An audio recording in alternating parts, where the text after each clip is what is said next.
योग्य ती भूमिका घेत वहिनी उपमुख्यमंत्री पदावरती संघटनेची धुरा ज्या पद्धतीने मात आहेत त्याबद्दलचा विश्वासही व्यक्त करण्यात आला आणि त्यांच्या पाठीमागे ठामपणाने सर्वांनी उभं राहावं आणि पक्ष संघटना मजबूत करावी एवढं तर कालच्या बैठकीचं सार होतं. याचा वृत्तांत मी त्या ठिकाणी दिला. आज माननीय मुख्यमंत्री महोदयांची मी, आमच्या उपमुख्यमंत्री सुनेत्रा वहिनी, राष्ट्रीय कार्याध्यक्ष प्रफुल्लभाई, ज्येष्ठ मंत्री हसन मुश्रीफ आणि पार्थ पवार आम्ही मुख्यमंत्री महोदयांची भेट घेतली आणि दादांचा जो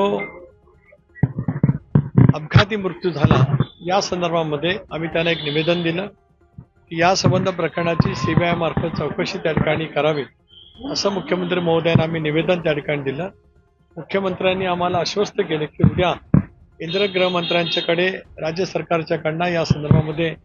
पत्रव्यवहार केला जाईल आणि ही सगळी चौकशी राष्ट्रवादी काँग्रेस पक्ष सीबीआयच्या मार्फत जी काही करू इच्छित आहे त्या संदर्भात त्यांच्याकडनं मुख्यमंत्री या नात्याने पावलं उचलली जाणार आहे. चर्चा अशी आहे की